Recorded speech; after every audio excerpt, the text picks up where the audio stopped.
Thanks for talking to us, Roger. Nice to be back in Madrid, where obviously you won last year. Yeah, it's always nice to come back as a defending champion. Always have a good feeling coming back, and you have nice memories. And I really played well here last year. I finished the season really strong after winning Tokyo, Madrid, and Basel last year. So I hope I can start the indoor season, good after having played well in Davis Cup and the US Open. And physically, I'm better again after being really tired. Great. How are you feeling? So you had a bit of rest, so you must be feeling good now, yeah?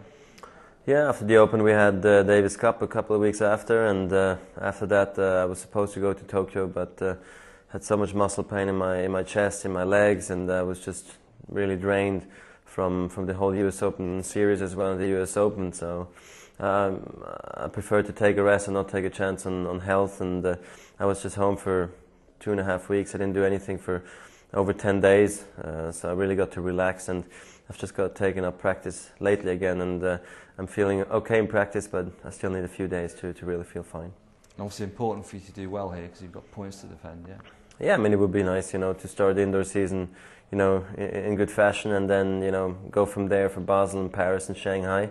So the draw just came out. It's always tough, here at these events, and I hope I can first of all win the first round, and then go from there, hopefully.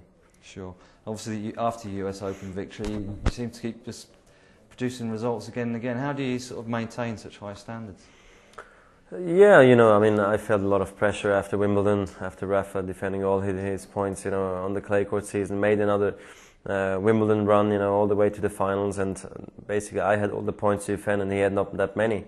So I definitely felt the pressure, but I always know that if you want to stay number one in the world, it's not enough just to play decent. You got to win the tournaments, and this is what I did again.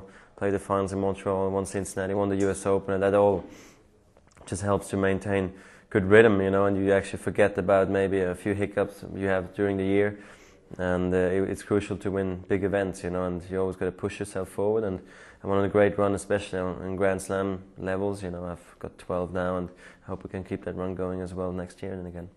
And obviously, you've done it without a coach. I read somewhere that, in a way, not having a coach has helped your game. Is that right? Just explain that for us. No, I mean, I wouldn't say it has helped me having no coach. It was a difficult decision, splitting up with Tony. After that, of course, I just felt like it was a tough moment. You want to prove to yourself that it was not the wrong decision. The French Open was just around the corner, so you're like, oh my God, if I lose early, but then again, you try your best, and you hope it's going to work out. And since I split with Tony, I've only played finals or better, and that's a good thing for me anyway. But I don't feel like I've improved or gotten worse.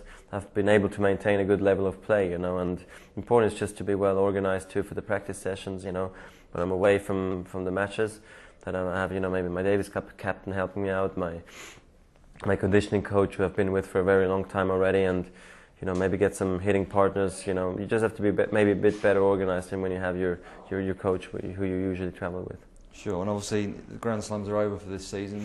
What's your target? Just to be number one at the end of the year? That's your next goal, I guess, is it? Yeah, this is a short-term goal, obviously, because I don't have, I think, the number one position locked up yet. I have points to defend here next week, and then as well in Shanghai. My only opportunity is Paris to really make points. So hopefully I can play decent tennis, win a couple of events, and then defend my number one position. And yeah, so I think it's going to be an exciting next 5 weeks, because I think 4 tournaments in 5 weeks, so it's going to be tough.